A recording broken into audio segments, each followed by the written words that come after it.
নির্দ্বিধায় দেশের খ্রিস্টান ধর্মাবলম্বীদের বড়দিনের উৎসব উদযাপনের আহ্বান জানালেন সেনাপ্রধান জেনারেল ওয়াকারুজ্জামান।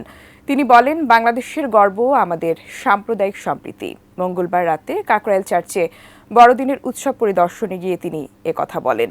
এ সময় দেশের মানুষকে বড়দিনের শুভেচ্ছা জানান ঢাকায় রোমান ক্যাথলিক চার্চের আর্চবিশপ বিজয় নিসফরাস উড্রিক্রুজ।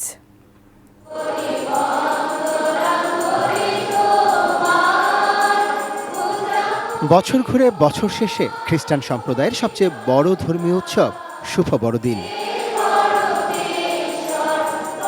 রাজধানীর তেজগাঁয় হোলি রোজারিও চার্চের এই প্রার্থনার আয়োজনের মতোই ধর্মীয় ভাবগাম্ভীর্য ছিল কাকরাইলের সেন্ট মেরি ক্যাথেড্রাল গির্জায়। দেশের এই আর্চবিশপ হাউস পরিদর্শনে এসে খ্রিস্টান ধর্মাবলম্বীদের সঙ্গে বড়দিনের কেক কেটে শুভেচ্ছা বিনিময় করলেন সেনাপ্রধান জেনারেল ওয়াকারুজ্জামান। অনুষ্ঠানে রোমান ক্যাথলিক চার্চের আর্চবিশপ বড়দিনের শুভেচ্ছা বার্তা জানান সব ধর্মের সব মানুষকে। স্বাস্থ্যকর অল টাইম ফ্যামিলি কেক, সব সময় অল টাইম হেলদি লাইফ।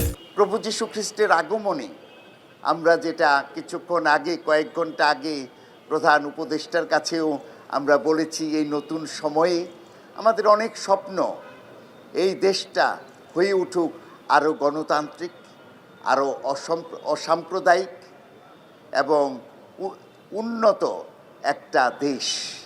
এ সময় সেনাপ্রধান বলেন, বড়দিনের উৎসবকে প্রাণবন্ত করতে সকল আইন শৃঙ্খলা বাহিনীর সঙ্গে মাঠে আছে সেনাবাহিনী।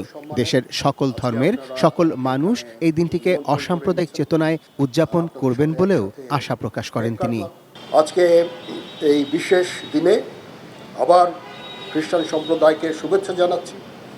আপনারা নির্দ্বিধায় আপনাদের এই পরব উদযাপন করবেন। আমরা সারা বাংলাদেশে বিভিন্ন জায়গায় আমাদের লোকজন আছে, সেনাবাহিনী, এবং আপনাদের বিভিন্ন ধরনের নিরাপত্তা দিয়ে যাচ্ছে। পরে সেনাপ্রধান আর্চবিশপ হাউস এবং সেন্ট মেরি ক্যাথেড্রাল গির্জা ঘুরে দেখেন।